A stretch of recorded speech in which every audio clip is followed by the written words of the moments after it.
All right. Dirty Sports episode 808 live on YouTube in 5, 4, 3. Welcome to the Dirty Sports Podcast. I'm your host, Andy Ruther, coming to you live from Cincinnati, Ohio, with my co-host from Los Angeles, California, Joey No Chill Prano. Hello, Andrew. Good evening. Good evening. How are things in Cincinnati? I don't know. What do you get? The Queen City, Chillyville, Runner-Upsville. What are we calling ourselves these days? You would either go Cincy, Natty. Yeah, we're definitely not doing Natty. I like to do the nasty Natty. Yeah. More Cincy. How's everything there? Good, man. Good. I had a full weekend of Midwest vibes. I was gonna say you were just in the hood. Gotta say, it's good to be home. It's good to be home. What's that supposed to mean? Too damn cold, too damn fat, too damn can a guy get a salad up in here? They're like, yeah, you can get a salad. Do you want the buffalo wings on top of them to be boneless or bone in? And I was like, why are there buffalo wings on my salad? Yeah, man, it's a little different. They were like, here. we thought by salad you meant carrots and celery that you could dip in the blue cheese. I mean, you think it was tough for me? You know, Eddie and his diet. I mean, we left the club one night. Eddie was just like, I don't even understand what's happening. He's like, you're telling me my options in Chicago to eat are hot dogs and hamburgers right now? And they were literally like, yeah. So, but like comedy clubs aren't going to have health food anyway. You're talking outside the club or at the club? Yeah, outside the club. Chicago, man. I'm sure there's spots, but late. But to be fair, like late night, where are you eating healthy in LA? Late night, past 10 o'clock. I'm sure. Yeah, I mean, I don't know off the top of my head, but that's what I'm saying. Like late night. But you can go over here to Killer Cafe, get yourself a salad or something. Sure. No, for sure. I had a neighbor, and I don't know her. This is what I've been up to. I've been raking like gumballs that fall from the tree the last couple of days. Yeah. It's that time of year. And it was actually really nice here the last 2 days, like high 50s, low 60s. Anyway, she was all in all her Bengals gear. And anyway, we talked. She was walking her dog, and we're talking about the Super Bowl. And I said, well, I was a little conflicted. I didn't go to the whole thing. I was a little conflicted. I lived in LA for 14 years, and I've been to more Rams games actually than Bengals games. And after I said I lived in LA for 14 years, she goes, I'm sorry. And it was just so condescending, ignorant. And here's the funny part. On her way back, she apologized. I'll give her that. But the apology, in my opinion, is a weak apology for why she apologized. She goes, I was thinking I shouldn't have said that. Obviously, you lived there for that long and you must have liked it. And then she said, it's just the traffic is so bad. I want to be like, any city that's big has bad traffic. What you wanted to say to me, you wanted to go. You wanted to do taxes. You wanted to do all the things. And the politics. Yeah. Which here's my thing. I didn't like a lot of that either, ever. But all the other good stuff that comes with it. And that's my thing is like, I will, and I was saying this to my girlfriend. I was like, I'll never be. And she's like, she goes, you're right. I've never heard you say it. I go, I'll never be that person who's like, fuck LA. Like Eddie made me go so we took an Uber one morning to get breakfast, and we Ubered like 0.6 miles because it's too damn cold. And then on the way back, he was like, hey, there's a mall between here and our hotel, so we can go quarter mile. And I was like, it's still too damn cold, Eddie. And then he's like, no, we're walking. And I was walking, and I was, me. I mean, I went full no chill. I was raging. I was like, these people fucking with their, LA with the taxes. I was like, you know what that is? We're paying nature's heating bill. Now I'm walking in ice and slop to an outlet mall in fucking Rosemont, Ohio, or Rosemont, fucking Illinois, because that's like the one thing to do in the area before I get back and eat eat, drink, and be Murray, the Bill Murray fucking hot dog stand inside our hotel. I was like, I don't pay for heat. I don't pay for air conditioning. I don't pay for any of that. I'll give me my taxes all day. And then God forbid I ever squirt out a kid, I'll send him to UCLA or UC Davis or UCSB. Like, people pretend like our taxes just get lit on fire, but it's well, that's my thing. I always say is like, because I don't like the taxes there. I don't like a lot of things, but again, it's not this. Again, it's always like this or that. It's Stockholm. Let's be totally honest. It's Stockholm syndrome. You're out in Chicago in -3 going like, I love eating hot dogs fucking 3 times a day. You got Stockholm syndrome. You fucking grew up there. You're going to stay there. Well, I had it back-to-back days. Friday night, going for a late night slice of pizza with my girlfriend. We wanted some late night pizza by where she lives, and she's in a really good area in Covington. And they're like 17-year-old kids. It's midnight. They walk in. They're hammered. I don't care. They're no lie, Joe, like 16, 17. They're all chanting "fuck the Rams," and I'm laughing. And then I just couldn't resist when the one kid goes, "LA's the worst fucking city in the country." And at that point, I just looked over. I said, "Give me 10 reasons why it's the worst city." And I knew he's going to do it. How about have you ever been there? Well, that's what I'm about to get to. And then he goes, "Homelessness." And then I instantly go, "Have you ever been there?" I go, "Actually, have you ever been to California?" He goes, "No." I go, "Okay, discussion over, dude." Yeah. And she was like, "I thought you were going to," I was like, "I'm not going to, they're drunk. These kids aren't going to fight me." I wasn't mean. I was just like, "Dude, I don't care what mommy and daddy told you or what you saw on Fox News. Like, you should go somewhere first before you just say, LA's the worst fucking city in the world." Yeah. Have fun banging 4s and sweaters throughout the Midwest the rest of your life, dog. Like, I mean, we're out. It's like everybody. It's like, I'm like, everybody's hot dogs. It's like, you're like, I felt like a supermodel. I was like, man, I was with Eddie. I was like, we're the fittest guy for 25 miles. Well, and look, to be fair, like I can like both, right? Like, obviously I do. Like, I like the Midwest. It has its pros, its cons. Obviously, the West Coast has its pros and cons. But like, again, I'll just say this, end of story. Like, you come at me with weather stuff. There is no better weather or geography in the entire country. It doesn't even come close in the state of California. And listen, we had a fantastic weekend in the Midwest. Mostly because so many great fans, so many great shows. Shout out to all the dirtballs, including Guy on Couch, who made it out to shows. But to all you young bucks, all these, college, post-college kids that came out to shows. I had the Michigan State crew. I had the Fighting Illini crew. I had the guys who came out in Rosemont. You're all in your 20s. Come on out. Come on, join No Chill in the sun, guys. When you get out of Michigan State, hop the first bus where the water's warm. In Bill Walton's words, like, come on, throw down on a ticket and join us in sunny Southern California, the state of champions. But awesome dirtballs coming out to every show. The Midwest, such a dirtball stronghold. Why don't I play a call? Obviously, we'll get to some sports, but we have a call about one of your shows. Great. In particular, a comedy question for you from a dirtball who went and saw you. Great. Hey, Frano. Hey, Ruther. This is Nathan, the #1 Wisconsin dirtball. It is currently 12:15 a.m., just after midnight. I just got back from the 3-hour drive to Prano's show in Milwaukee. I'm back home in Eau Claire, Wisconsin. Great show, Joe. Great meeting you afterwards. Wish I could have bought you a beer, but I had to get home. I got work at 8 a.m. in the morning. But great show.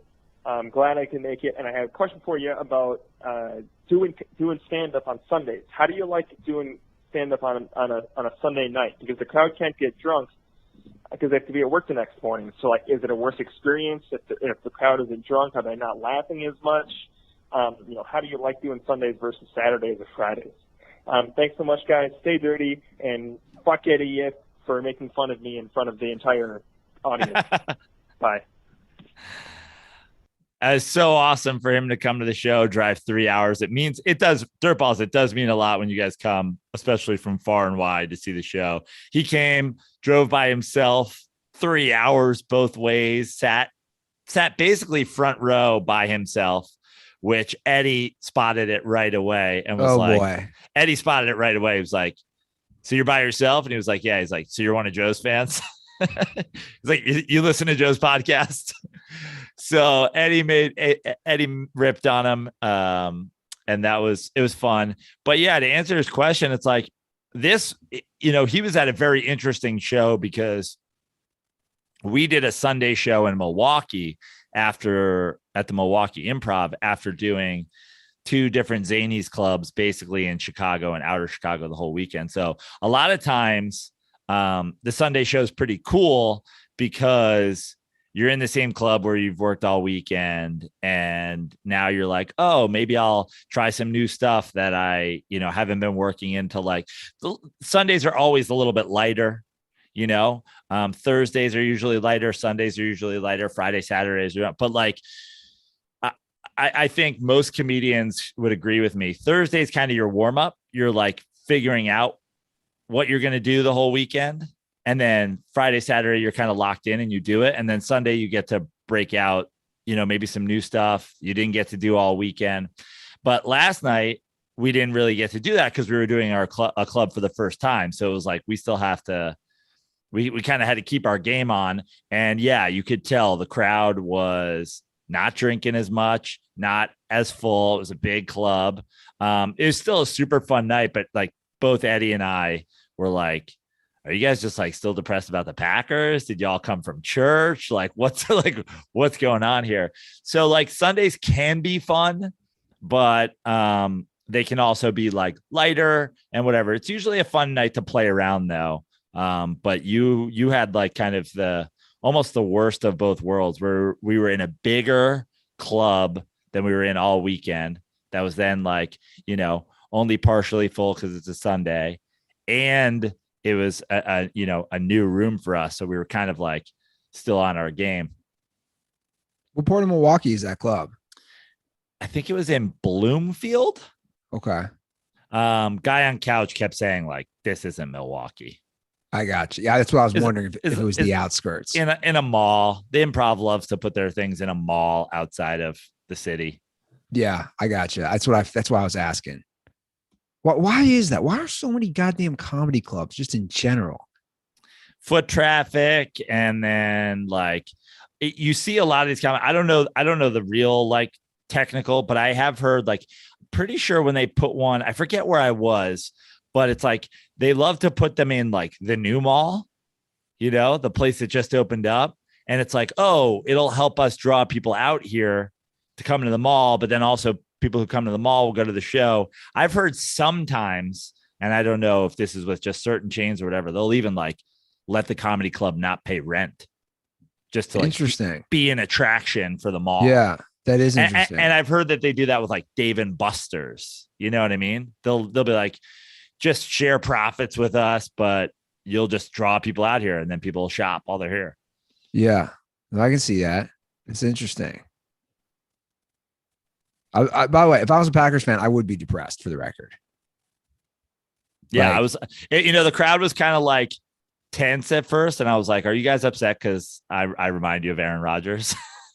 Like I get, are you Aaron Rodgers a lot? I feel like it's a shock to your guys' system. Like maybe it's a little too soon. If I gave you 0 to 100%, what percentage that he returns to the Packers?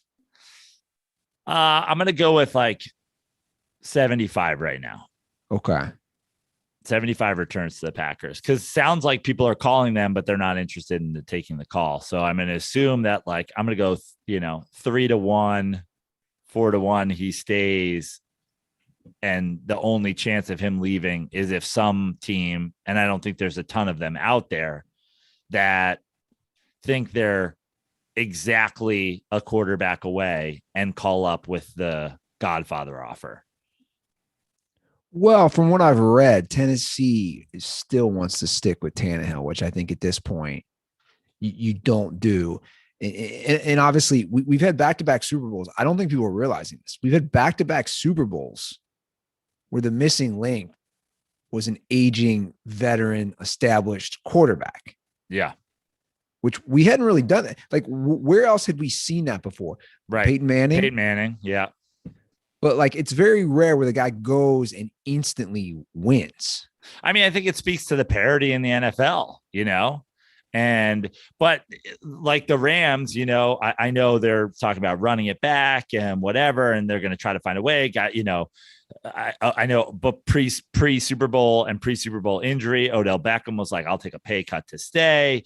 So there's that. But, that's the thing. Like, I think if you're Tennessee, right now, you were the 1 seed, but are you going, we punt on the next 5 seasons to win with Aaron Rodgers right now? Like, that's kind of the like thing that they're. Why not though? Again. I mean, I think Vrabel's thought process or the GM's thought process could also be, hey, guys draft quarterbacks all the time, and then suddenly we have the next Josh Allen or the next Joe Burrow or the next whatever who's got a chance to be on a rookie contract. And we've look at what we've built. We've built a 1 seed in a really loaded AFC with Ryan Tannehill. So why can't we just be a team that's like good forever and we'll figure the quarterback thing out? I would argue, like, I think Tannehill's a good, like, he's a quality quarterback. He's fine. He's fine. But that's what I'm saying. Middle of the road. You're not getting, you bring up like a Josh Allen or Joe Burrow. You're not getting that unless you're drafting high. Well, I mean, where did Josh Allen go? Where did Aaron Rodgers go? Where did, you know what I mean? Like, where did Russell Wilson go? Where did there's guys out there where did Tom Brady go? Like, I gotcha. Yeah, I understand. My thought process would be, if there's any way to make that Rodgers thing work, you got to go all in for. Again, we talked about it last episode. We know how hard it is to win a Super Bowl, to even get to the Super Bowl. You just got to go all in. And I mean, think about that. They lost that game solely because of Ryan Tannehill. I'm going to say that. You don't sack a guy 9 times and still lose. It still took a time expiring, basically, field goal, right? Or did it expire as time as the clock went to 0? Yeah. Like, it still took all, even with his 3 turnovers and sacking a guy 9 times, it still took every last second of that game. And again, I would put that on him personally. And I don't know. I'd go all in. And I like, by the way, for the record, I like Tannehill a lot, especially more so obviously heading into this season. But at this point, I just think you need that X factor, man. I don't know. I want to bring up Patrick Mahomes real quick. Yeah. There was a little, TMZ drama going back and forth about that he was going to tell his family to stay away from this. Was after you saw the video, right? I did see the video. Yeah. I mean, has anyone had a better resting bitch face than Brittany Matthews? No. Like if you say resting bitch face, you look at her face. Yeah, I'd almost say that she's doing something other than bitchy too. Like, it's almost like beyond. Like, I would argue that there are better resting bitch faces, but she's definitely got resting disaster face. Yeah. So I guess that was at the Texas Tech game. And then the reports came that he told her and his brother. And I don't buy it. And that's being debunked. They're already saying Patrick Mahomes is already saying that's not true. I mean, first of all, Patrick Mahomes is like a Midwesterner talking about the fucking weather, like he's got Stockholm syndrome for sure. I mean, we've all seen the picture of her like over teenage Mahomes with like her arms around. Like, this dude is a prisoner for sure. But and listen, maybe there is, but like, it just seems to me even if he got the balls to be like, yo, you guys can't come to games anymore. Doesn't it seem like the first, unless he's already tried this, doesn't it seem like the first play would be like, hey, obviously you guys can still come to games. You're my family. Maybe just stop acting like total dipshits all the time. Yeah. Maybe no spraying champagne. Maybe no TikTok dances on the graves of fallen players. Maybe no, like, just everybody's wives and brothers come to the games. Cooper Manning and Peyton's wife went to game. What's Peyton Manning's wife's name? We don't fucking know. But it's a problem. It's a problem in general. I mean, Matthew Stafford's wife, she was a problem. I'm just going to say it. She was up there. Yeah, she was. Why was she? What was problematic? She was problematic multiple games. She got into it with some fans. Okay. She got mad about Niners fans outnumbering the one game. She got. Well, but she got upset about that and then bought a bunch of Rams fans tickets. No, but she specifically got into it. I know during a Rams game one time with fans, and it's like, dude. Well, let's put it this way: whether or not it's true, she's not as I didn't even know. That's how big of a difference is. It's like I've been like, yo, I've known Patrick Mahomes' wife's name and his brother's name for 3 years now. Sure. Like if Kelly Stafford or whatever's thing, like she ain't on, like this isn't even the same universe. She threw a pretzel at a fan. Okay. So she threw a pretzel at a Niner fan. I mean, look, it's not egregious. Right. I'm just saying, like Brittany Mahomes or whatever, Brittany fucking whatever her name is, not Mahomes still, which like let's not even fucking get into that deep dive. But like, but I don't think they're married. Right. And but like, yet he lets her fucking do literally anything she wants and she's having his kid like that. Like, why aren't they married? That's very weird, right?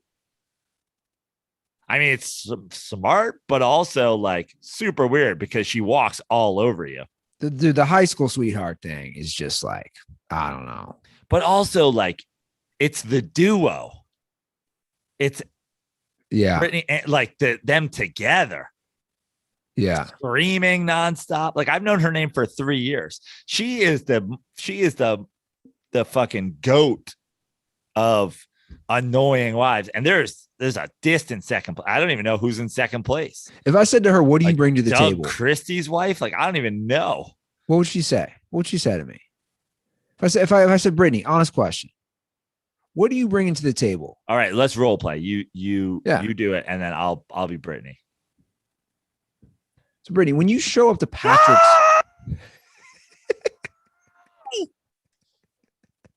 she's a fucking Muppet, dude. I don't fucking know what she say.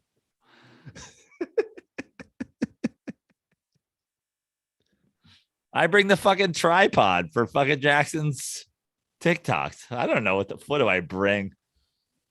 I love how I try to treat it like it's a 60 minutes question interview. Yeah. And you're like, what do you expect, man? It's Brittany Mahomes, Brittany Matthews, whatever she is. Don't forget that was Russell. Remember Russell Wilson and that was his college sweetheart. Yeah. Although she allegedly banged Golden Tate. Isn't that the rumor why that ended? I have no idea. But I like all that matters is like, yeah, if you're Black Sports Online or if you're like one of these Twitter pages, or if you're in TMZ, yeah, maybe you're up on all this stuff. The bottom line is the casual fan hates Mahomes's girlfriend, baby mama, and his brother, and doesn't know about any single other players' wives. It's like true. they're just the casual fan. It's true. It's a good point. I mean, it's like, can you just be like annoying at the level of people that like we barely know about? That's all we're asking. Just like come back to the middle.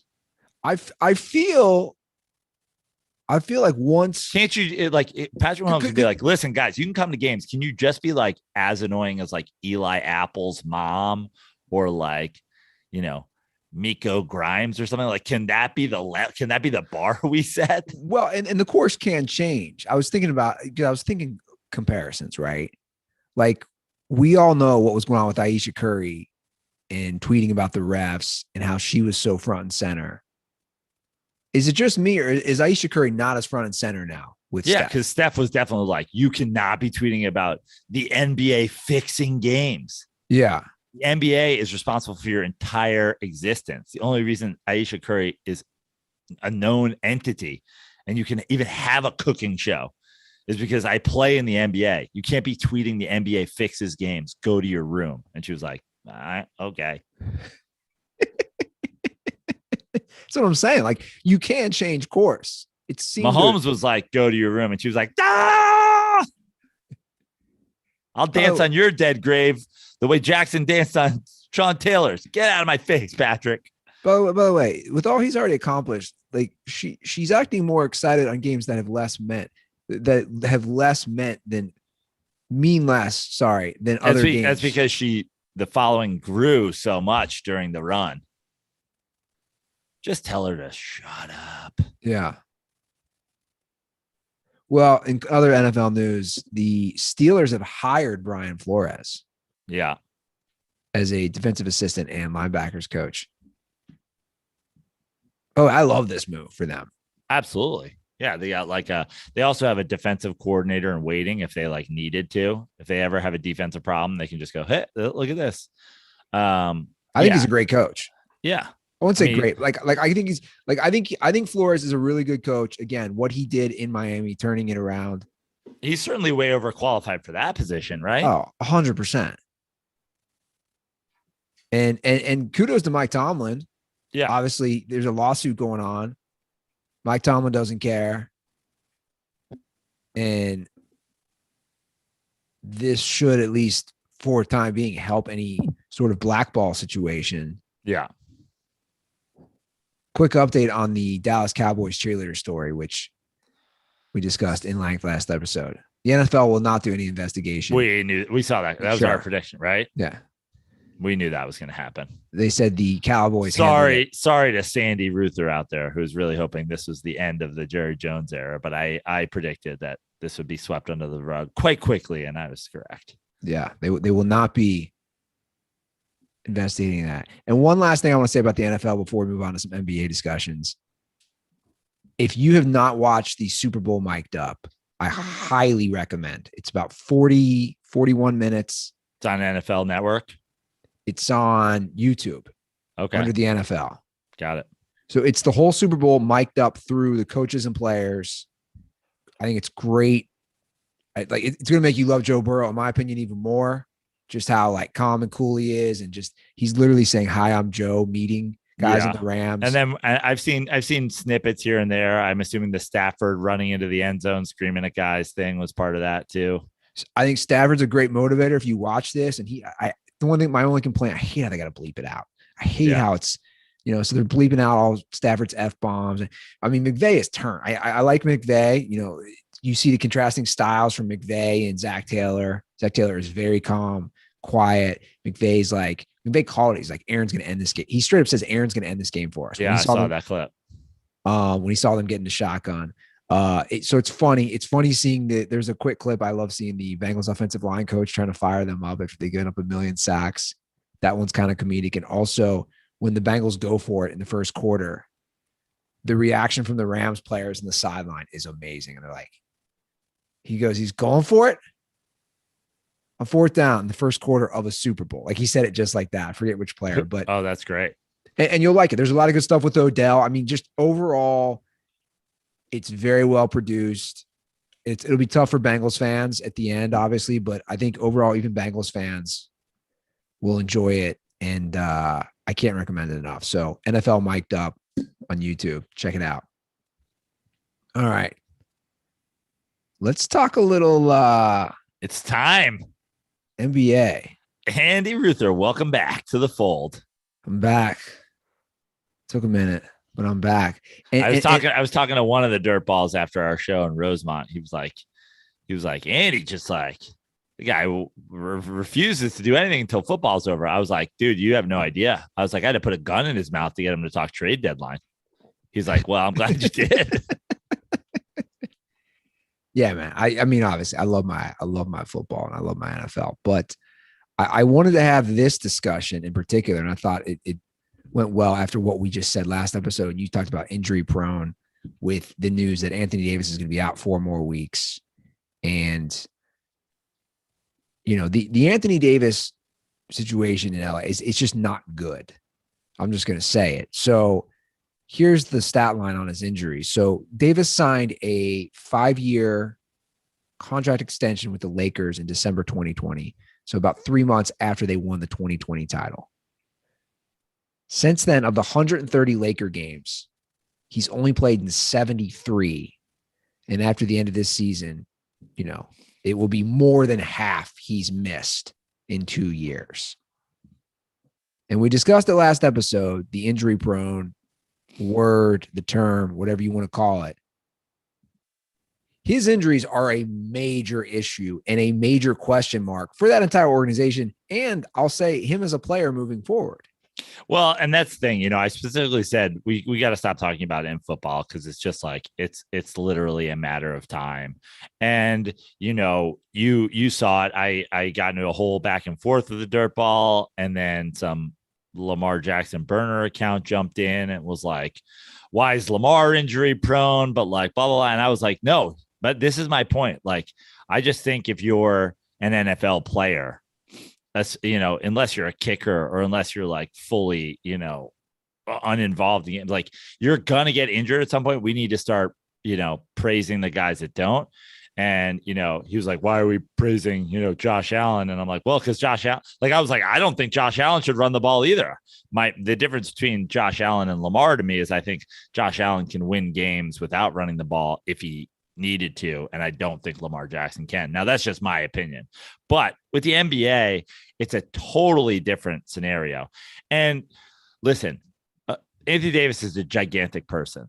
That's Sure. That's something we need to like factor in as well. Like, that's something we need to take into consideration when we throw injury prone around in the NBA.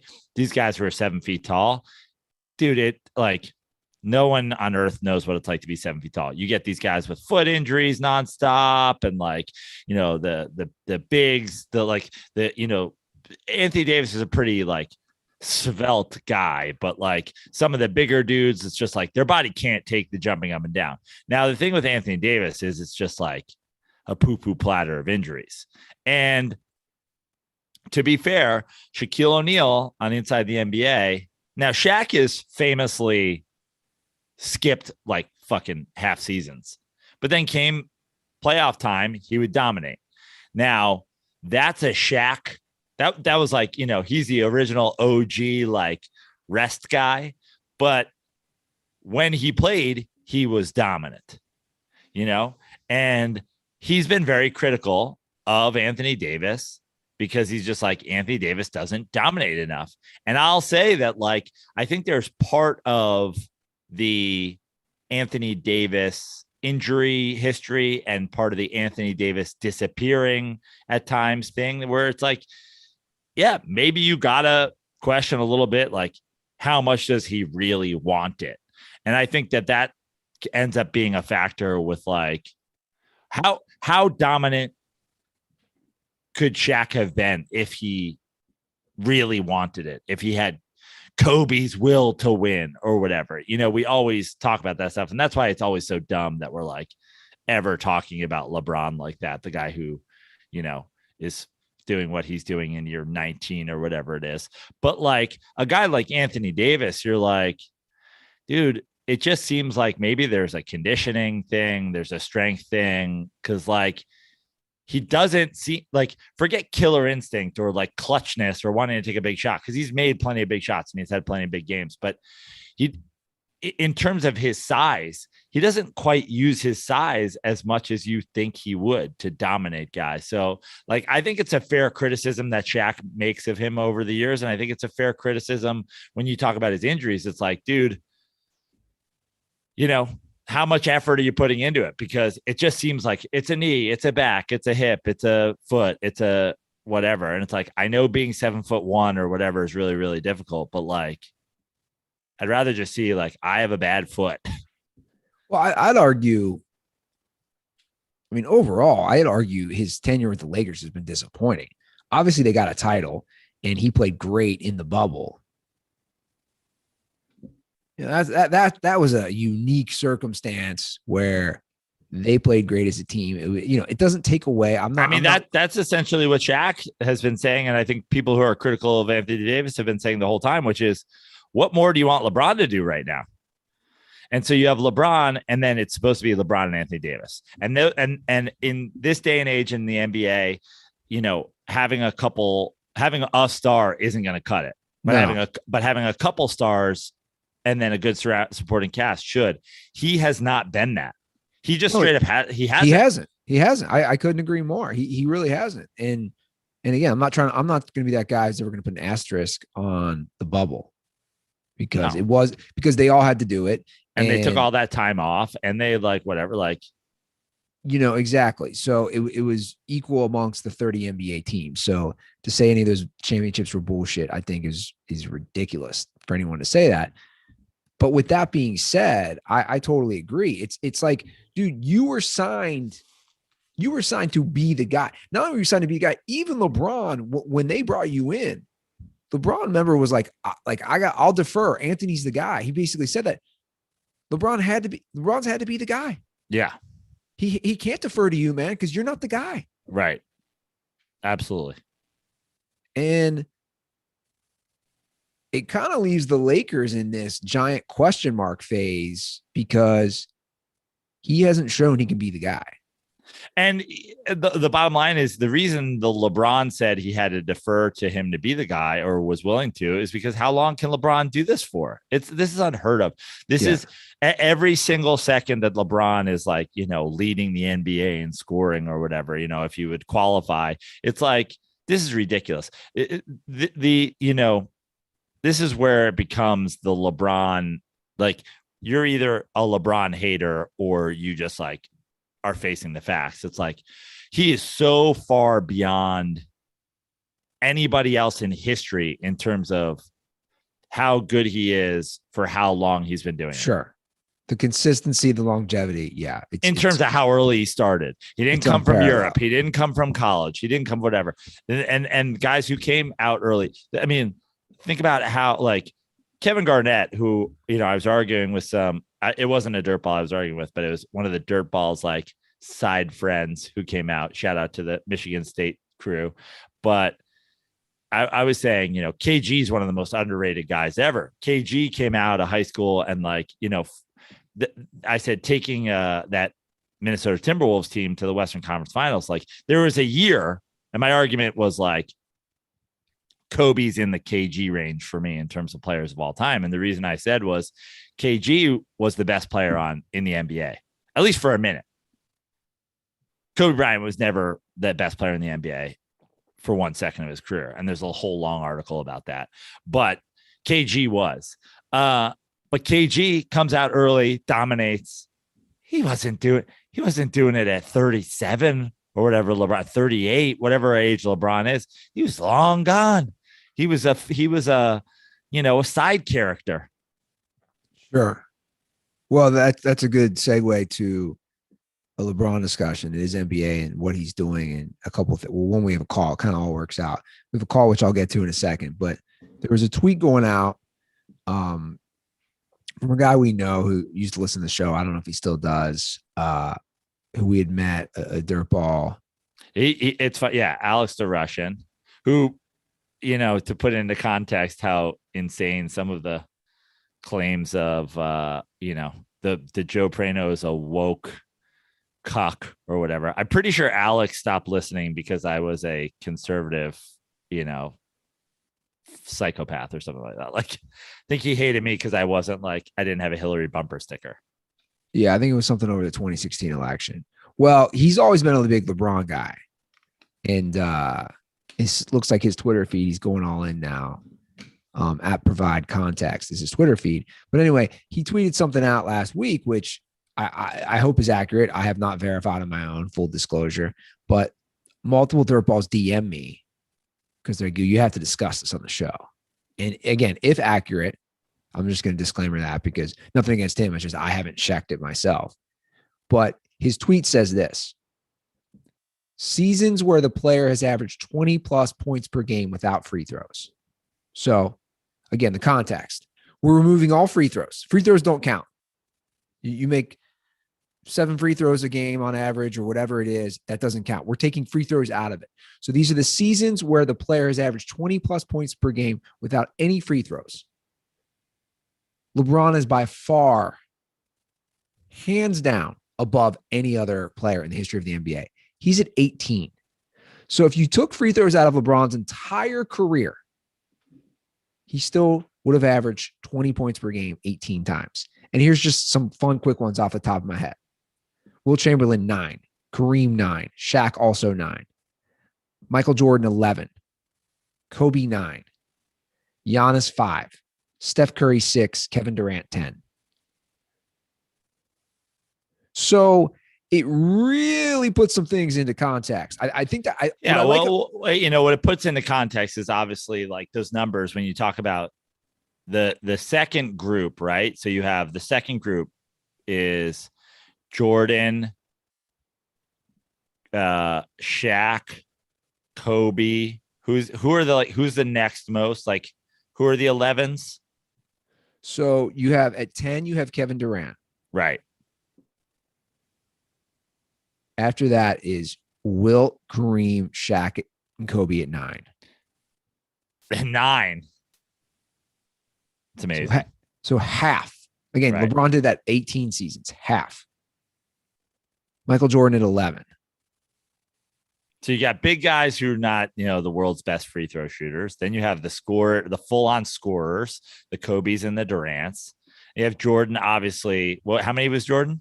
11. So Jordan's 11. Behind LeBron. Right. And Jordan, obviously, a shorter career because of his thing, but also, like, we're talking about Michael Jordan was a guy, famously getting to the line a lot. You notice, like, the James Harden's not on the list at all. Not on the list. Because that guy lives and dies with free throws, and Steph Curry all the way down there, like, shot plenty of free throws in his career. Obviously, the modern NBA guys, like, shooting more free throws. LeBron, famously not a great free throw shooter. Sure. But also it kind of, it goes with the argument. It's like, bitch. It's like, well, listen, he's also not getting to the free throw line. He may not be making them as much as other guys when he gets there, but he's also just not going to the line as much. Yeah. Now, I think the end of that tweet is like, he's the best scorer ever. We have to deal with it or something like that. Yes, correct. Here's the thing. I don't like, going to the free throw line is part of the game. And I do not fault James Harden for going to the free throw line all the time. I do not fault Michael Jordan for, doing essentially what the Midwest has done to a lot of people. And just like Michael Jordan just rains down horror and cold Arctic chills onto referees until they fucking give in to him and then start putting him at the line. That's all part of the game. The talking to the refs is part of the game. Yeah. It's all part of the game. So the thing with LeBron being the greatest scorer ever, it's like, we'll never know the answer to that because he never attempted to be. Correct. So, yeah, LeBron James isn't the greatest scorer ever. But I think a better claim, and the claim I would certainly make, is all of the facts are there that if that's what he wanted to do, he would have been. Sure. And I agree with you. Look, I have no problem with a guy getting their points at the free throw line. To me, that's not a bitch move. That's part of basketball, right? If James Harden wants to get 10 points a game at the free throw line, those are no different than 10 points that somebody makes shooting 5 buckets. It doesn't really matter. It's not as fun to watch. But I will say but here's what I'd argue. Fucking Michael Jordan and Kobe Bryant hitting turnaround fadeaways from 11 feet is not that fun to watch either. Yeah. I was gonna say, but I will say this. I think the importance of this stat in the context, right, is again, LeBron is still averaging 20 points a game scoring, strip scoring. Whether that's jump shots, whether that's power moves, whether that's threes, whatever it is, he doesn't need the line, which I think, look, man, I think that says a lot about him in general. If he doesn't need the free throws to score, it just shows how dominant he was and still is as a player. And to me, that's what this stat matters, is that you just say he doesn't need to go to the line. And on that, we have a call about LeBron. Hey guys, this is Bear Ruffman again. I was wondering, I'm a big LeBron fan, just like you guys. And I don't know if you've talked about this yet or not, but I was wondering what moment it was for you guys specifically that you realized that this guy is the greatest player of all time. For me personally, it has to be 2018, because I remember when he carried that shitty-ass Cavs team to the finals. I remember thinking to myself, even though I never watched Michael Jordan, there's no way he could have done something like this. And as I got older, too, I realized that all the ring counting stuff was bullshit. And basically, as I got older and I knew more, then I obviously had a better opinion about why LeBron's a GOAT, and I could go for hours about it just like you guys. So, yeah, just let me know what was the specific moment. For me, it was 2018. Condoms are for old head basketball fans because they are the absolute worst. Thank you. So I'm going to have three semi-different answers to this, because my LeBron truthing has been a process. So I realized, like, I had, first of all, the original LeBron finals run, I was like, oh, he has greatest of all time in him. Okay. During the Heat run. You're talking real quick, just so everybody knows, 2007 Cavs versus San Antonio Spurs. Yeah. And that was when I was like, he has greatest of all time in him. Like, that's the end game here. Like, that's what he's going. Now, I'd seen it in his game, but I was like, oh, when he's taking a team like that to the finals, like, even if he just does that for the rest of his career, even if he like goes to the finals 5 times and goes 0 for 5 with just like a poo-poo platter of garbage Cleveland Cavaliers, like, if he's just it, like, to me, I was like, this is the beginning of it. If he just does this for the rest of his career, takes guys like Mo Williams and Zydrunas Ilgauskas to the NBA finals, he's my GOAT. When he left and went to Miami, no one liked that move. No one liked him going to Miami. I didn't mind the decision at all, especially considering how he did it. But when he did that and they immediately went to 4 straight finals and won 2, I was like, to me, I was like, oh, I know, watching everything he did in this 4 years, that he's the greatest basketball player I've ever seen. When he went to the finals the first year back with the Cavs, 2015, everybody got hurt. Yeah. And he led the entire finals in every major category. That's when I said, yeah, everybody who knows basketball for real should know now. And then when he won and he beat the 73, the 73-9 Warriors team, that was when I was like, everybody who's even a casual should know. And from the championship in Cleveland on, that is the point where I go, if you don't think he is, you're an asshole. Yeah. But I feel like if you really know basketball, you should have known it the year before. And if you saw what I saw, you should have known it in Miami. Well, my aha moment was definitely the 2015. No, I mean, if you go back and we discussed this, I mean, I was Team Kobe over Team LeBron when we started this show. I mean, it's insanity. That was wrong. I mean, it is. Yeah. It's insanity. Again, we'll just go to one of the great Ruther fucking fail takes. I mean, the Jordan thing is like whatever. Kobe. I mean, that was it was a bad take. I mean, there's no denying it. And in fact, it's kind of it's like it just goes to show you like when people out there do it, just know that those people are brainwashed. Because if you can go all the way back, and Ruther says like killer instinct. I do. Like that's the kind of shit. It's like that's like, corporate NBA brainwashing. I was brainwashed. And that was a long line of at that point, I obviously. And then after many years of no chill shock therapy. Well, obviously we had to put a rubber spoon in your mouth and hook you up like Jack Nicholson in One Flew Over the Cuckoo's Nest, and I would just yell LeBron stats at your brain. Well, I was, that's the thing. Like when Kobe got 81, I was living in Las Vegas. We got all the Lakers games because there's no NBA team, so you get all the Lakers games. So I remember I remember the next day going to work and we're all discussing Kobe's 81 and we're, just think of my mindset. So that's 2007. And then think of me moving to LA. They make 3 straight finals when I moved there. They win 2 of them. I'm like total Kobe.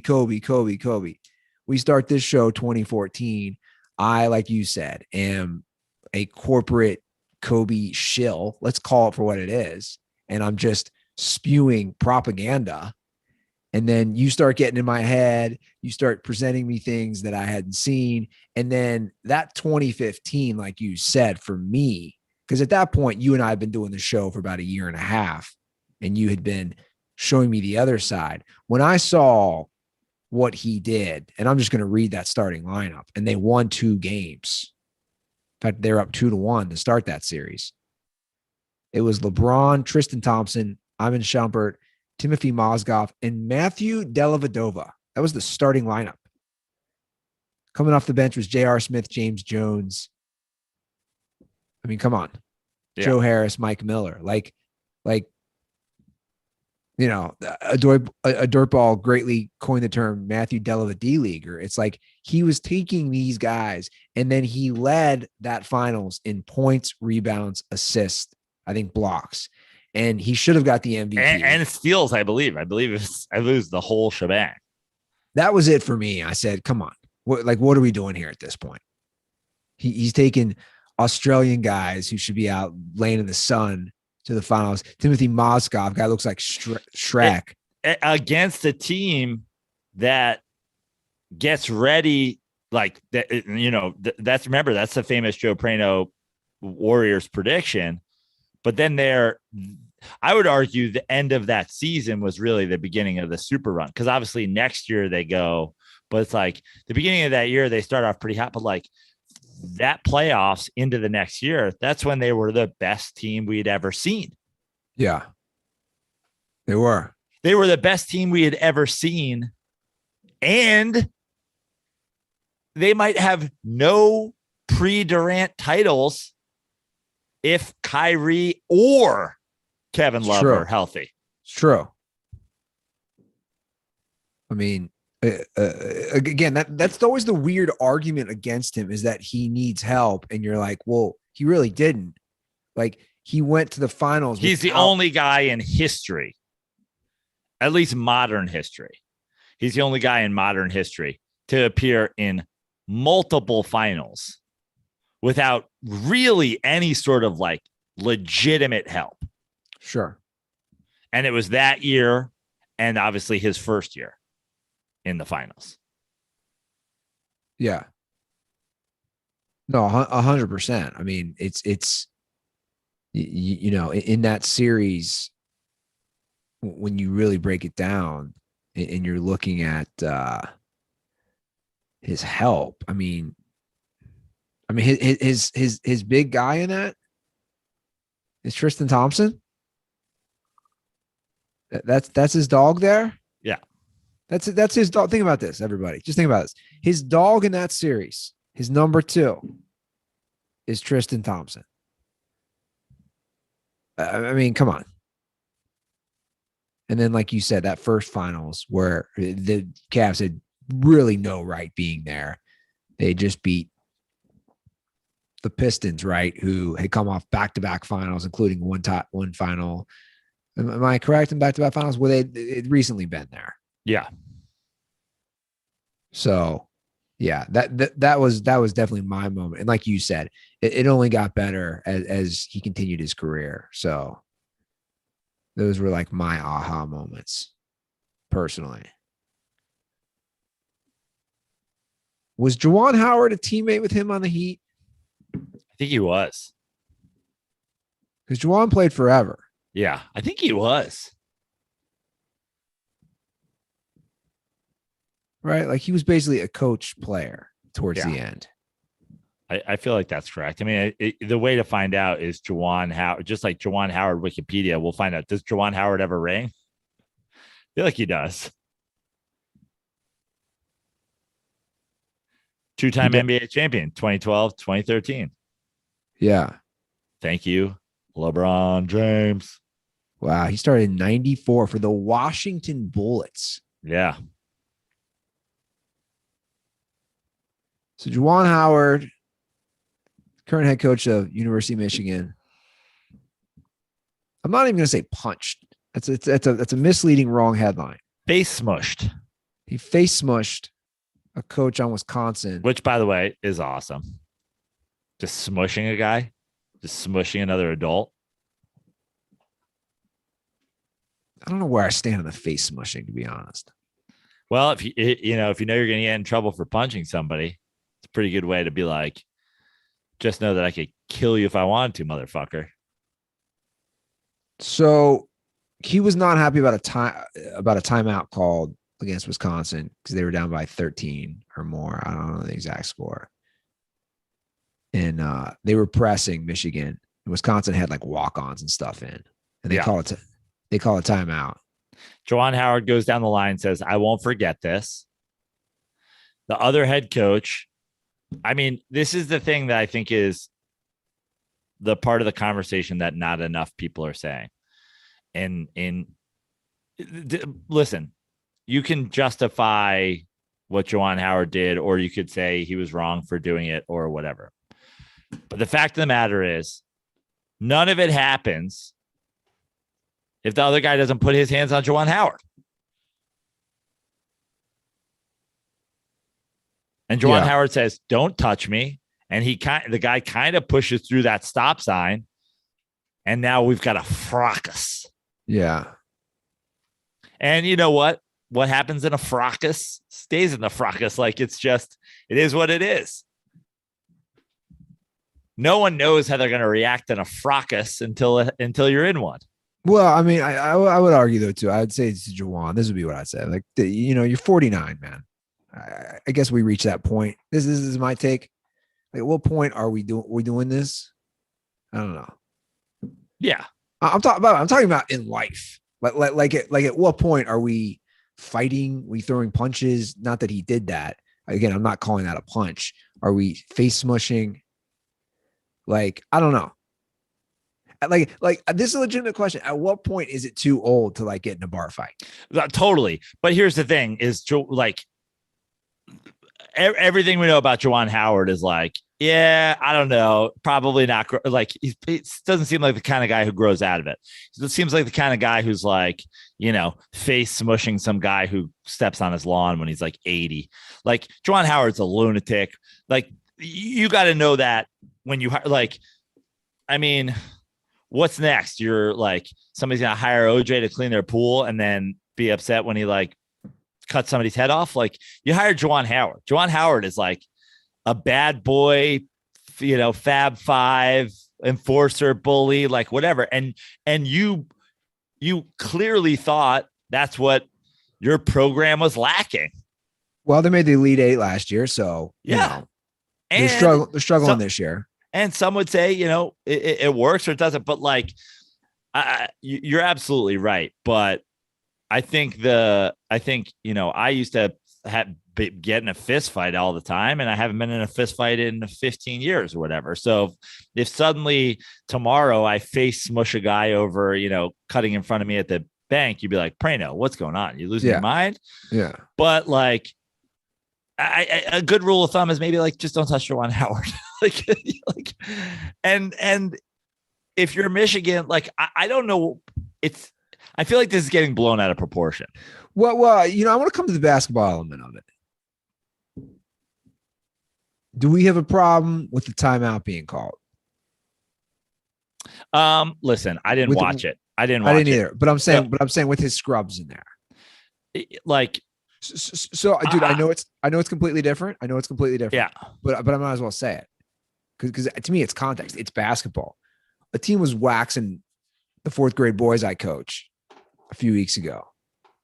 Probably around the same score, which, we're down like 14 points is a waxing at that level. And the coach called a timeout in the fourth quarter. It was one of those, like, it's going to be a loose ball or jump ball. Like that coach called a timeout. Again, the same thing, to save possession. And my buddy, who's the head coach, was pissed. Yeah. Whereas, like, I was like, I mean, it's kind of just like good. Like, yeah, like here's the thing. Here's my answer to your question is, like, some coaches might be upset about it. Some coaches might not, but like, you got to know that going in. Like, you can't, if you're going to make one of those decisions, just know the other coach might be pissed off. And if he is, then you're going to have to listen to him go, hey, fuck you. Or, hey, I'll remember that. Or, hey, whatever. Now, if you're making the decision, I'm going to do this, and I might have to hear him go, hey, fuck you. You can't then be like, hey. You can't be the one that escalates it. So he did it. Juwan Howard said, I'll remember that. Take your lumps and walk on. Don't try to stop Juwan Howard from walking. And now, like you're going to, like he's your kid and you're going to hold him in place while you tell him your opinion. He gave you his opinion. The end. Yeah. The people who are like freaking out over this, I'm just like, you're just like wimps. Yeah, no, I agree. I agree. I don't think there needs to be a firing. He's suspended the last 5 games of the regular season. A lot of people want him suspended in the postseason. I don't. When I hear sets bad examples, I mean, I don't even know what that means. Kids are 18, 19, 20 years old in the team. Yeah. Like, they're old enough to make those decisions on their own as far as bad examples. I mean, he didn't go full Bobby Knight. He punch somebody, punch a student or headbutt a player. He'd throw a chair onto the court. Would have been funny if he did. I don't know. Like, it's fine. They gave him 5 games. And by the way, it was the Big Ten who did it. The Big Ten gave him 5 games, fined him $40,000. Whatever. It is what it is. Obviously, he's frustrated. They're 14-11. They had a good season last year. They're NIT bound most likely this year. I'm sure that all boiled over. Everyone's been there. But I agree with you. People like freaking out over this. They're like, he should be fired. No. I was in the car on the way to the Milwaukee airport today, and surprise, the kind of people that were calling into the Milwaukee sports radio show that my Uber driver had on were like, I think there's only 2 options here. They either fire him or we hang him in the town square. And I was like, can we turn this sports radio station off? Is there anything worse than local sports radio? Not in the 10 seconds, not in the like 25 seriously. seconds of it I heard from the Milwaukee sports radio thing this morning. They're like, this guy should be ashamed of himself. You know why local radio is bad too? Because they obviously have to play the local market or they don't have a job. So like a lot of times have to have like false optimism for that market or like the local sports columnist. Like, dude, there's nothing worse. But even on Twitter last night, like I just like the reason it came up is it was like all over my Twitter feed of people being like, and it's like, listen, especially given that there's only a couple games, like I'm so out of touch with college basketball at this point. where like when I first saw suspended for the rest of the regular season, I was like, this is ludicrous. And then I was like, oh, it's like 4 games. Yeah, 5 games, man. It's nothing. Yeah. And so I was like, okay, that's fine. But then that's it. That's the end of the story. Yeah. He should be banned for life. I was like, guys, can we just relax? Good rule of thumb. If a guy was on the Fab Is there one Five, that stands out? Oh, don't assault him. Yeah. Or you might get face smushed. You know whose take I'd love. I would love we teased this up last week. I'd love Coach Ed O's take on this. Ed Orgeron. Because we have an Ed Orgeron story, correct? We do. And obviously he's a former college coach. Yeah. So I would wonder where Ed would take on this because he's a fiery guy. Remind me of the Ed Orgeron story that we had, and then maybe as I'm contemplating my thoughts on that, maybe you can get Ed on the phone. Yeah, I'm actually going to play a clip from the story, which caused the story. So Ed Orgeron told Dan Patrick on his show. This was the week of the Super Bowl. So we're almost. This was released February 11th, so we're almost 10 days removed from this. Or is today the 21st? We are 10 days removed. Okay. He claimed that the biggest one he missed on that he wanted as a player, Adrian Peterson. Right. And he thought him and Carroll had him at USC. And the wild claim that he just kind of tosses out at the end of this is that they were trying to get Adrian Peterson's dad transferred from the prison he was at in Oklahoma to California so that he could watch his son play, because if he was incarcerated in Oklahoma, he could watch the Oklahoma games. So this is Coach Ed Orgeron telling Dan Patrick that story. who broke your heart? Is there one that stands out? Oh, Adrian Peterson. Oh, Man, I loved him. I loved Adrian. Oklahoma offered a better package to him. This is a true story. We go down to see Adrian, me and Pete, and his mother ran track at, I think it was at Houston. Wonderful lady. And Adrian and I had a great relationship. He loved Pete Carroll, but I felt like he and I were very tight. One time he says, Coach, I went to this school. He says, Coach, I want you to follow me. I couldn't drive with him. We went 30 miles. I said, I didn't know where we were going. We stopped at this little country store, and he bought a gingerbread cookie. I couldn't buy it for him for supper. And then we went to a basketball game, and we sat in the Hold on, can I pause it real quick? Pete Carroll, who was literally buying houses for Reggie Bush's family. Yeah.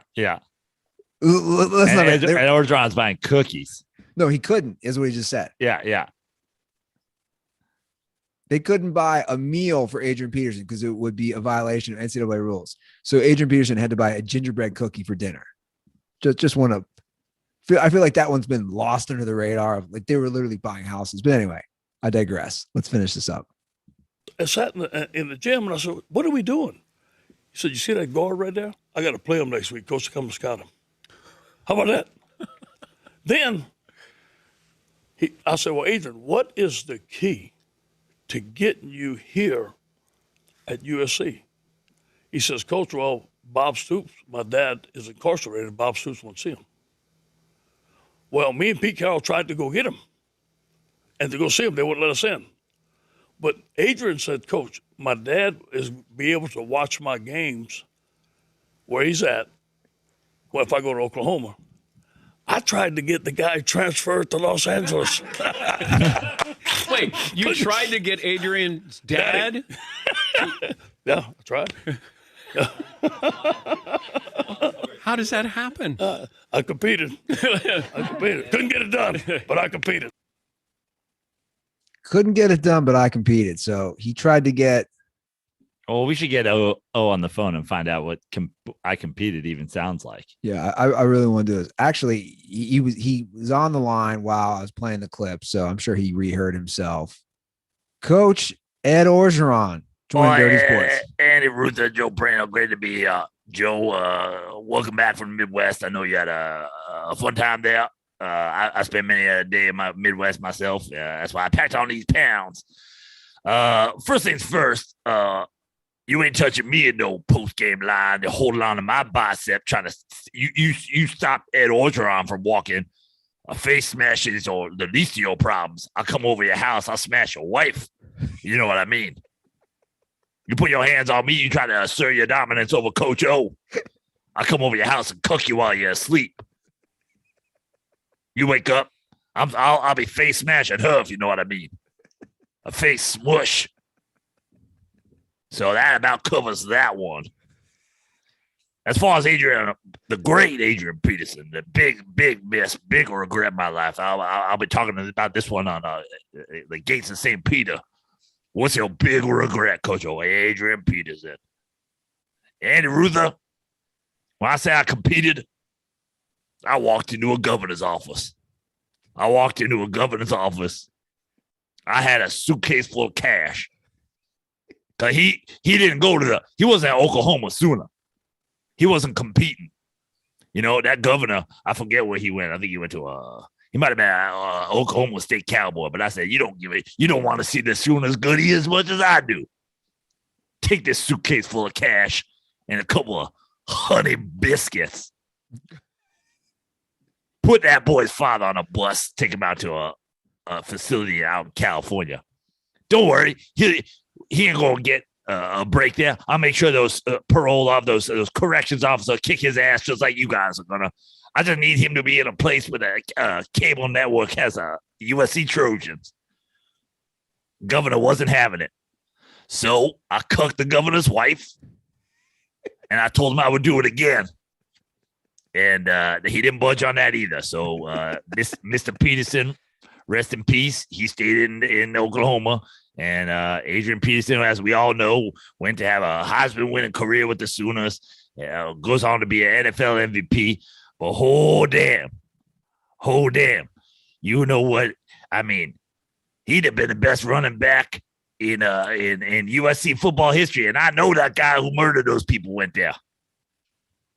Now, I have to ask, Coach, why couldn't you just get the cable package that had SC games at the prison he was at? You know, I heard your co-host Joe Prano say that last episode, and I gotta say, USC is a pretty good school. Pete Carroll's a great football coach. I wish somebody had suggested this to me. No one fucking said that to me. I wish Pete Carroll would come out of his yoga class one day and say, hey, I was looking through my third eye when I was in there. I had a moment of clarity. Why don't we just get a satellite? But, no one brought that up. And therefore there was a Con Air situation. There was a Con Air plan I had for a little while where I was going to try to steal his convoy as they were moving him from one facility in Oklahoma to the other. We almost had a Nick Cage, Dave Chappelle, Ving Rhames situation. Where we don't forget Steve Buscemi, Coach. Steve Buscemi, absolutely. We almost had we had that plot figured out. I can't believe they let me write that Con Air plot on a whiteboard. No one said, "How about just giving that prisoner satellite?" You know, we were SC. Big Will Ferrell. He's a SC alum. He was going to play the Dave Chappelle role. He was going to dress up. He was going to get on a prison convoy. He was going to start a fire. We were going to sneak him out. No one said, hey, gift them a satellite dish on behalf of the Trojans. Why we didn't just put a satellite up a Trojan horse and roll it into that prison, I do not know. Maybe they would have came up with that at UCLA or Stanford, but they didn't come with that at USC. Coach, I'm glad that you gave some more insight in that story because it's a fascinating story, and you clearly have always competed, and that's why you're one of the greatest recruiters of all time. Edo, thanks for joining the show. Oh, my pleasure to be here as always, Andy Ruther, and I just want to repeat what I said before one more time. Be careful you touching, man. He gonna face smush your wife, and if he don't, consider yourself lucky. I think Juwan Howard should get a promotion. Make him a double head coach or something like that. He can coach for me anytime. I don't know if I'm getting back in the game or not, but Yeah, the guy ever wants to coach defensive line. He can teach what illegal hands to the face is, if you know what I mean. Juwan Howard, 15-yard penalty, suspended for the rest of the season. Ed Orgeron, ladies and gentlemen. You know what I loved about that interview? I see Joe's now joining us again. Looks like he got back from the bathroom break. Yeah, sorry. I was texting. The Con Air. What a great reference. What a great reference. Con Air. Are you surprised Coach O's a big Con Air fan? No, not at all. That movie reeks Coach O. I watched that movie in the last year. I don't know if I discussed in the show. I watched it with my brother. Definitely. I don't know. I don't remember on his end. On my end, some cannabis was involved. And I will tell you what, when you rewatch Con Air and you have not watched it in a long time and you're high, yeah, you will be laughing so uncontrollably. And you're right. You forget that Dave Chappelle, a young Dave Chappelle, amongst many other great actors and people in the entertainment world, is in that movie, which and how he, spoiler alert, how he dies is so ridiculous. And the plot, the whole thing. Yeah, I haven't seen him forever. This is what I want you to do. I want you to get stoned and I want you to watch Con Air and you will tell me how funny it is. It is hilarious. I mean, that was vintage late 90s action Nick Cage movies. Truly was. One last note on college football. Yeah. Since we had Ed O on the show. They decided they will not expand. This does not surprise me a bit. They will not expand college football playoffs until the very least, earliest, 2026. Yeah. So college football, here's what they did, Joe. They've seen this 14 playoff and they just watched the greatest NFL playoffs ever with 14 teams. You know, we both agreed probably keep it to 12, but whatever. The point is there. They saw how close all those games were, how every game came down to the end minus those two. Yeah. And college football was like, nah, that looks boring. Fuck that. We're going to stick to an all SEC title game every year. Yeah. I mean, you know me. Don't care. Sure. Like, wake me up in 2026 and maybe I'll jump back in the fold. Until then, wake me up if Ed Orgeron gets hired again or they change the playoffs. Yeah. Well, something else nobody seems to care about is the Olympics. It was brutal. They say it's the worst, arguably one of the worst ever. It was the worst rated Olympics since NBC took it over. It's their worst audience of all time since they took it over in 1988. I'm not surprised. I mean, I feel like there's a little bit of Olympic like surplus, almost like a little bit Olympic overkill because they got pushed back and then we had summer and then we come right back to the winter. Like, I mean, they obviously, you remember it used to be just like this where they would do summer and winter in the same year. And that's precisely why they broke it up and started going on the off even years for the winter. So there's that. And then just like, you know, the NHL guys aren't in the hockey this year. China, there's, you know, the backdrops are pretty horrible. And I just feel like this year was just so much going on. I feel like it was like a bad time. They should have pushed this one year too. Well, because I think it would have been easier coming back from a Winter Olympics and going right to a summer 1 year later than it would have been going from a summer and going to a winter the same winter. A lot of people think, and obviously there's the whole China thing, and you know, I don't know if you know, NBC didn't, you know, they didn't send anybody there, right? So it's like, on top of that, no fans. And I was going to say, they think the no fans is huge because it affected NFL as well. Yeah, they think the no fans is huge, but they're down 42% from the last one. Yeah, but I think it's a combo of all those things. You know, it ultimately, I didn't give a shit. That's the truth. Like I watched almost none of it this time. This is the least amount of Winter Olympics I can remember watching since probably I started watching with my earliest memory again is the Nancy Kerrigan, Tanya Harding with like my mom. Me. 94. Is that 94 Lillehammer? Like that's my Yeah, earliest yeah. memory of like watching, because I remember watching Summer Olympics earlier, but the winter, Sure. that's my earliest memory watching. And I know this is the least amount that I watched. Yeah.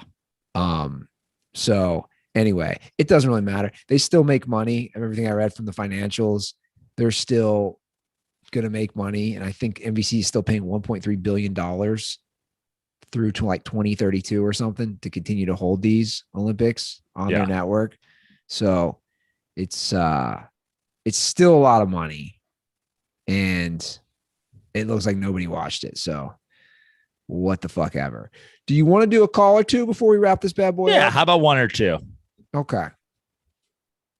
I want to do a quick reminder, guys. If you want some koozies, because I have some left before we do calls, drop a podcast review on Apple, leave your Twitter and Instagram handle, or send me a screenshot of a Spotify review. I'm sorry, of a Spotify rating. Okay. I should probably address this. You know, we talked about dirt balls earlier. We have a continuation of this Tyler on Tyler crime. Can we come to a conclusion on this? Let me just play it. Okay. What's going on, guys? This is the imposter Tyler from Arizona. I'm a few episodes behind because I'm moving and I got a lot of shit going on, but I just heard I got called out. Real Tyler, I am willing to engage in hand-to-hand combat. I'm willing to play you in Tiger Woods PGA Tour, even though I think Tiger Woods is a cuck. You know, if we want to take this video game-wise, you know, I'll kick your ass in some NFL Street, NBA Jam, you know, come at me. Boys, don't listen to this guy. There could be multiple Tylers, but if you want to fight for this, I am the Tyler from Arizona.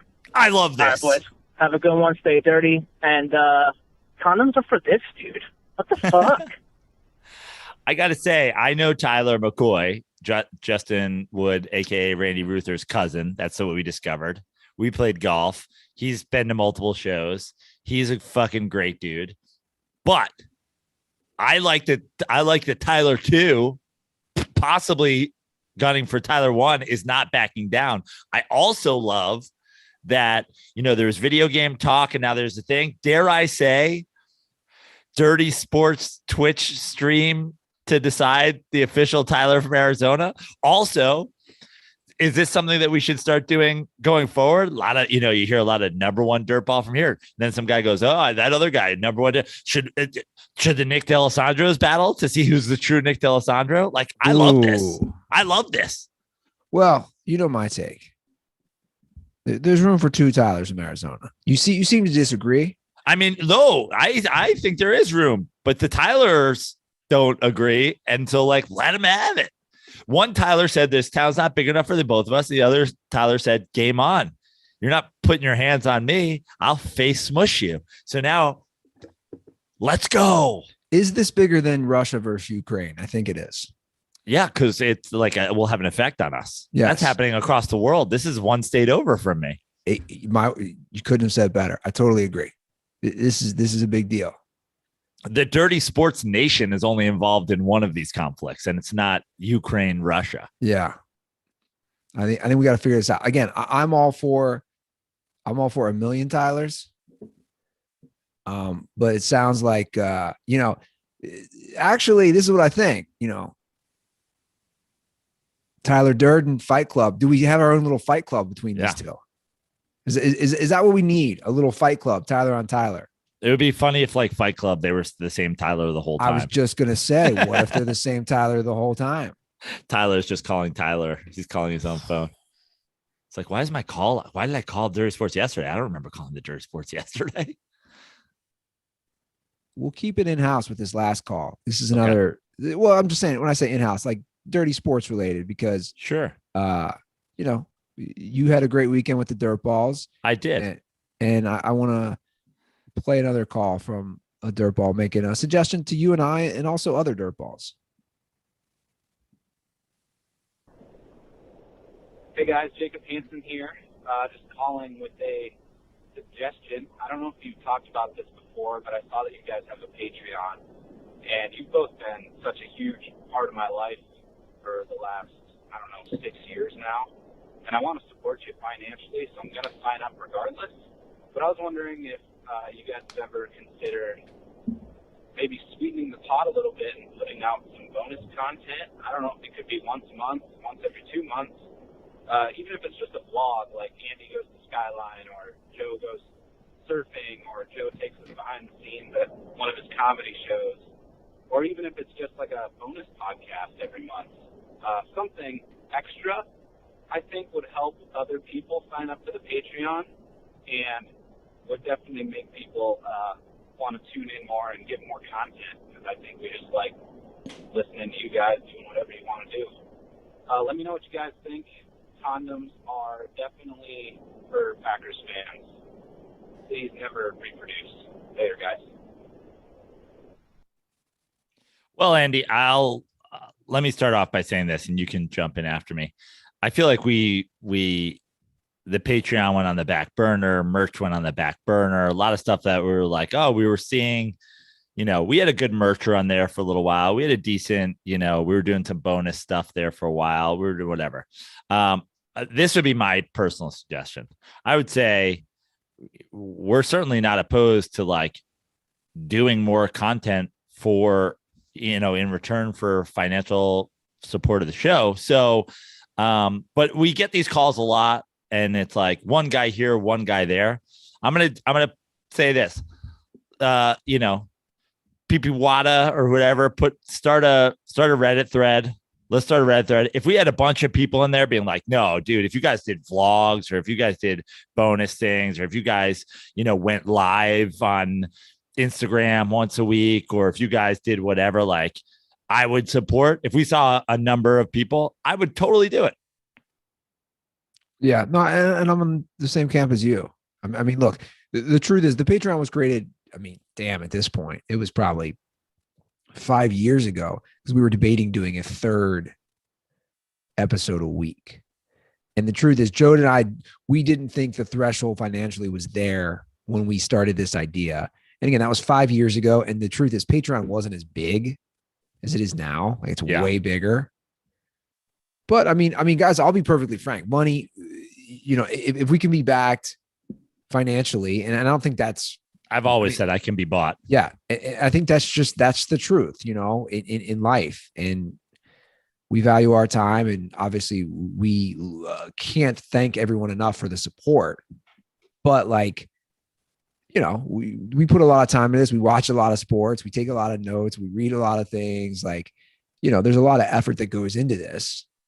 So if people want to support us financially through something like Patreon, to commit, like Joe's saying, a bonus episode, or I think it's a great call, a vlog. If you want to see me go to Skyline, or behind the scenes with Joe at a comedy show, or whatever it is, we're game. Totally.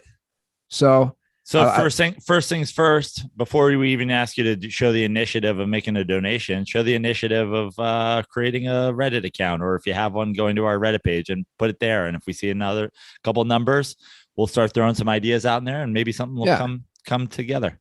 Sure. So check out Reddit, and it's a great idea. And if you want to call with any other ideas, 310-359-8365 is our hotline, and our social is @TheDirtySports on Twitter and Instagram. I am at Joe Prano on all social media except for Twitter, where I'm Fix Your Life. I am at the San Luis Obispo Comedy Festival this weekend in San Luis Obispo, Thursday through Sunday. And then I've got shows in and around Los Angeles, down to San Diego, a bunch of local stuff. So keep your eye on joeprano.com. And then, of course, Colorado in April. I know some people have been asking. Those dates and the specific locations will be up on my website soon. And in the meantime, if you're in one of the many cities that I'm not coming to, I got to say, and I should have started this show, man, Eddie Ift is the best guy ever to go on the road with. He's so fun. It's like truly a comedy mentor. So in addition to checking out joeprano.com, when I'm with Eddie, obviously come see us. If Eddie's coming to your town and I'm not with him, go support and tell him I sent you.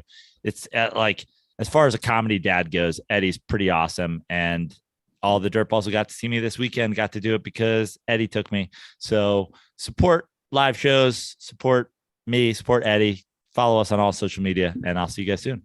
Cool. All right. Well, thanks for supporting us, guys. And like Joe said, if you got any recommendations or you want to get the ball rolling on any sort of bonus content on Patreon, please go on over to Reddit. All right, guys. Much love for listening. We'll be back in a few days. And as always,